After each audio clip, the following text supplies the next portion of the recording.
Olá! Diferente deste homem, espero que estejam todos acordados, pois precisamos falar sobre Porter. Edwin Porter. Edwin Stanton Porter nasceu na Filadélfia. Essa Filadélfia.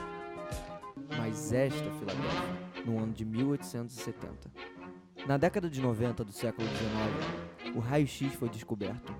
Aconteceu a Guerra Hispano-Americana e concluiu-se que os combustíveis fósseis poderiam intensificar o aquecimento global. O cinema dava seus primeiros passos com Thomas Edison e os irmãos Lumière. E Porter estava se alistando no exército.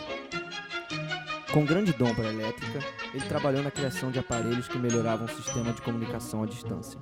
Saindo da Marinha, ele foi trabalhar como agente de filmes e projetores cinematográficos nos primeiros filmes da Edison Company.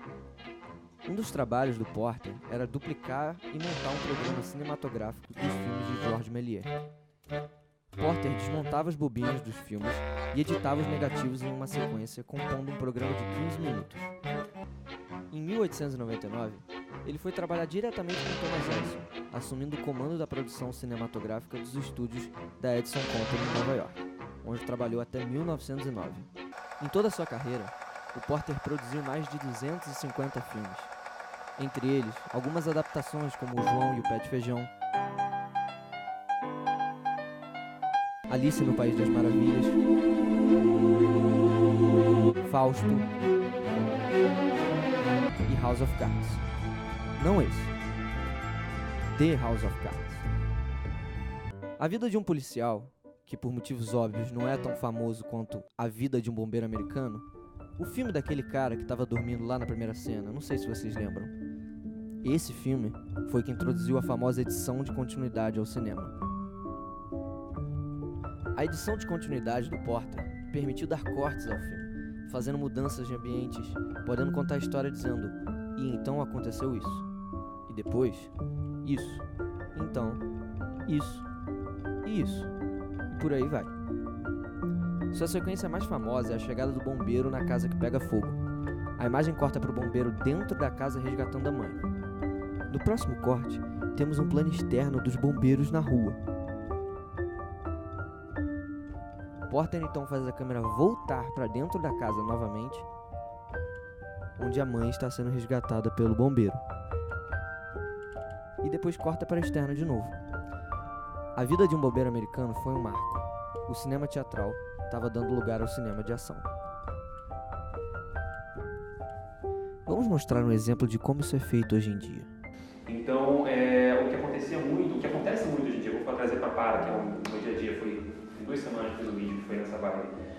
Que qual era a ideia? Era um casal conversando, então o cara começava a ir no trabalho e dava um WhatsApp para a namorada. Ela recebia na casa dela, ela respondia o WhatsApp. E enfim, era uma conversa entre eles e tinha tudo uma trama. Eu vou desenvolver a trama no que eu vou falando. Então assim, gravamos tudo que o cara tinha que fazer. Saímos do escritório dele, andando no corredor, entrando no elevador, saindo do elevador. Paramos de gravar ali. No outro dia a gente gravou a portaria, que era num outro prédio. Mas assim, a sequência é uma sequência só. O cara saiu do elevador, o cara saiu da porta do trabalho dele, entrou no elevador, saiu da portaria. No que ele chega na rua, ele é assaltado. E tipo, ele filmou toda a cena do assalto, ele correndo, o assaltante atrás dele. Filmamos com 2 câmeras diferentes, com o Pro, filmamos com, enfim, câmera de mão. Terminamos de gravar a cena inteira, ele foi atropelado. Então, a cena do atropelamento, depois o carro ia embora, e ele sozinho no chão, sangrando lá, morrendo. O vídeo ficou pesado, a gente lançou a parte dele sangrando, morrendo, porque ia ficar um pouco over. Mas depois gravamos a parte da menina. Gravamos a menina falando no telefone com ele, todo o timing de estou recebendo mensagem, estou mandando mensagem, porque isso também interfere na hora do vídeo. Porque se você vai, por exemplo, você está trocando mensagem no WhatsApp, no moderno, se o cara acabou de receber, você não vai pegar, responder. Sabe, você não chama ele, ele está na porta. Tem que ter um timing para não ficar um negócio forçado, não ficar fake. Tá bom. O que ele está tentando explicar aqui é sobre a edição de continuidade do Porter, se vocês não entenderam. Vamos exemplificar melhor no filme Chamada de Emergência de 2013. A cena corta de interno para externo e interno novamente. Ou seja, a cena interna foi toda gravada de uma vez, depois a cena externa foi inteira gravada, e o que o Porter fez foi simplesmente juntá-las com cortes. Can you see the taillights? What? Look for the red glow, okay, sweetheart? Yeah, I see it. Is there any way you can break it out?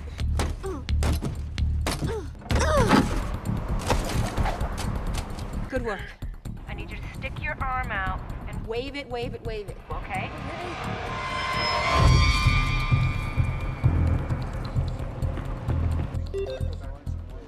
911, what is your emergency? Someone's stuck in the trunk of the car in front of me. Yo, I got him! Jordan! Casey, what's happening, honey? What's happening?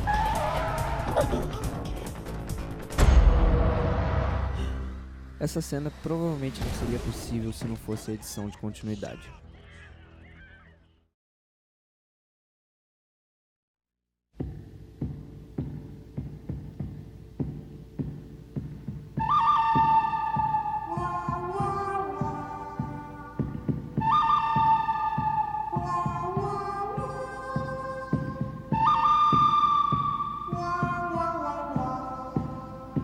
Em 1903, o Porter fez o primeiro western, chamado O Grande Roubo do Trem. Esse filme foi baseado no espetáculo da Broadway de 1896 e inspirado em um assalto real de um trem na Union Pacific pelo bando conhecido como Hole in the Wall, em agosto de 1900. O Jorge vai falar um pouco mais sobre esse gênero. O Grande Roubo do Trem é o primeiro filme, o primeiro faroeste, que na verdade ele funda um gênero, né? Quer dizer, e isso aí é legal. Por quê? Porque é uma possibilidade de criação muito grande, de você evocar determinados aspectos morais, éticos, através daquele tipo de história. Quer dizer, na verdade, os grandes westerns nos trouxeram diversos outros elementos para trabalharmos outros filmes hoje. Até podemos pensar assim, numa espécie de revival do faroeste, quando Quentin Tarantino faz 2 bang bangs em 2, 3 anos. Né? Quer dizer, então não é um gênero que está morto. É um gênero que parecia esgotado, mas que era apenas um veio que estava esgotado. Nós podemos discutir questões atuais dentro de histórias de bang bang ocorridas nos Estados Unidos no século XIX, início do século XX, talvez. Né? Bom, esse aspecto é interessante a gente pensar, pensando também no Porter, quando ele coloca essa história, que é uma história a princípio de um roubo simples, né? Quer dizer, os 4 caras vão roubar um trem, tem uma trama que é montada. Futuramente, logo depois, esse mesmo gênero começa a reaparecer e começa a se formar como gênero. Quer dizer, quem forma o gênero é alguém, é a indústria que forma o gênero, ele não nasce espontaneamente, quer dizer, alguém financiou isso, alguém buscou, alguém colocou isso nas salas, e fez propaganda, etc. Alguém assistiu, muitas pessoas gostaram e fundou-se um gênero. Depois de sair da Edison Company, ele começou a se dedicar às suas próprias invenções para melhorias nos equipamentos cinematográficos. E em 1915, ele apresentou os primeiros rolos de teste em 3D para o cinema.